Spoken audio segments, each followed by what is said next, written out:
Republic of the Philippines. Hello, good morning mga kaibigan. His Excellency, Ito yung pinakahihinta natin mga ka-OFW ko.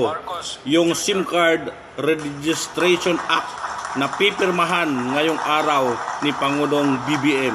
Pero bago ko sa inyo ipanood ang buong detalye mga kaibigan, heto muna. Intro, pasok!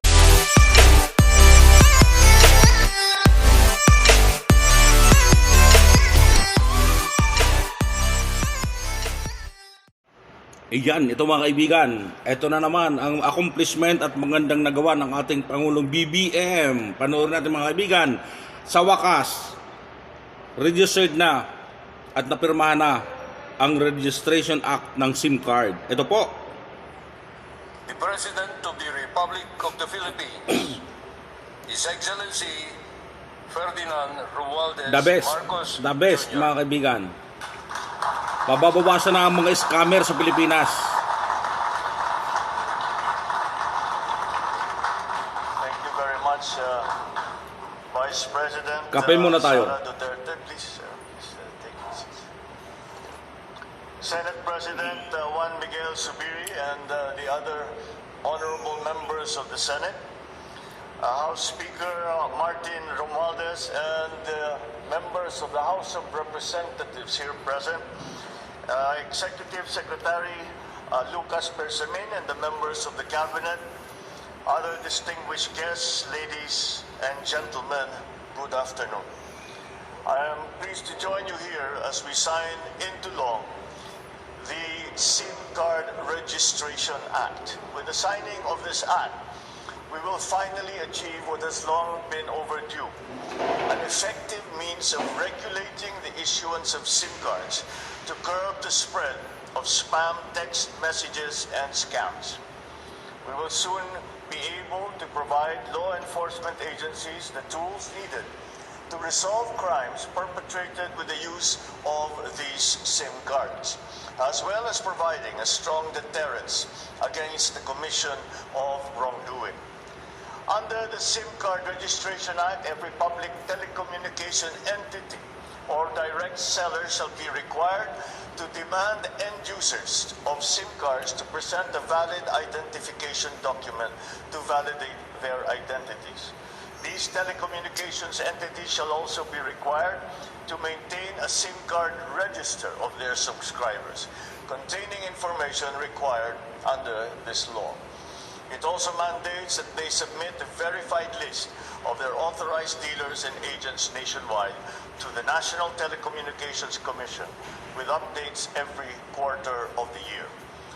To cover all users of SIM cards in this act, telecommunications entities are mandated to ensure the registration of existing prepaid SIM card phone subscribers within a prescribed period. Failure to comply results to the grant of authority for telecommunications entities to automatically deactivate services to the specific SIM card subscriber under the force of law.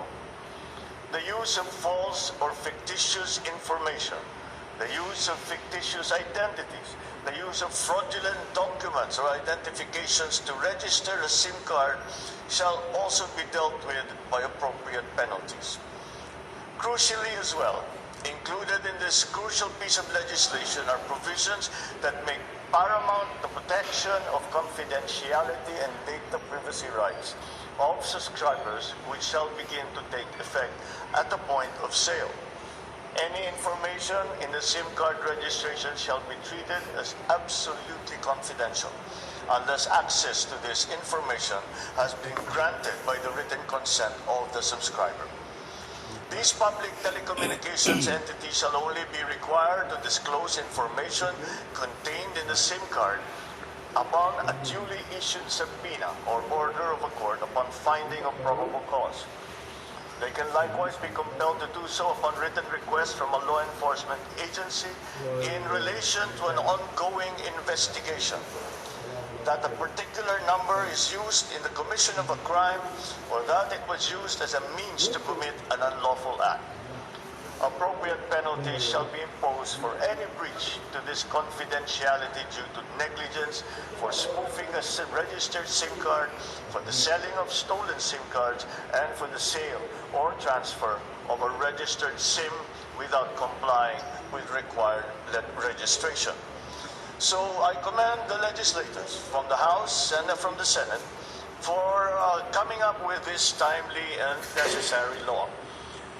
It is the first legislative measure that successfully passed the approval of the bicameral panel of both houses in the 19th Congress.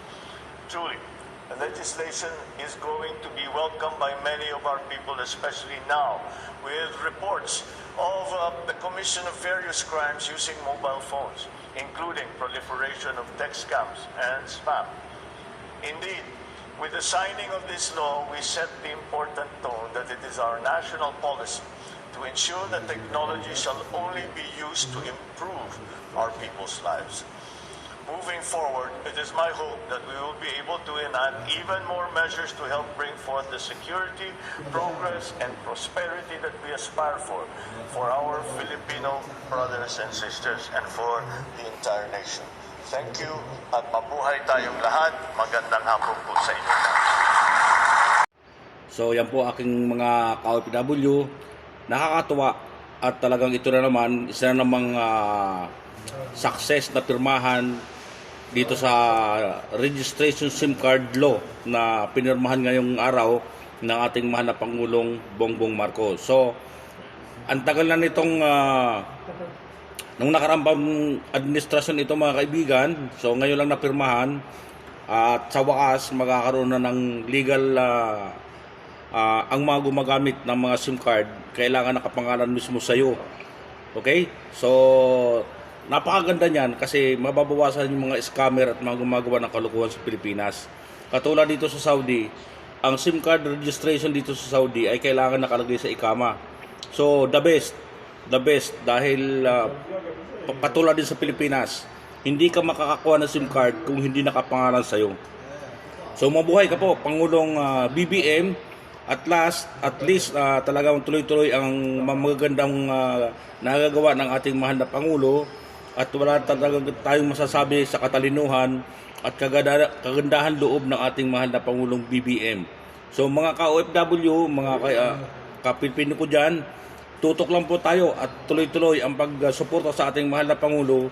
Pasasaan po ba't lahat ng mga ginagawa niya na para mapaunlad ang Pilipinas ay magkakaroon ng katuparan sa pangunguna ng ating mahal na Pangulo na si President Bongbong Marcos Jr. So yun lang po ang maisishare ko mga kaibigan.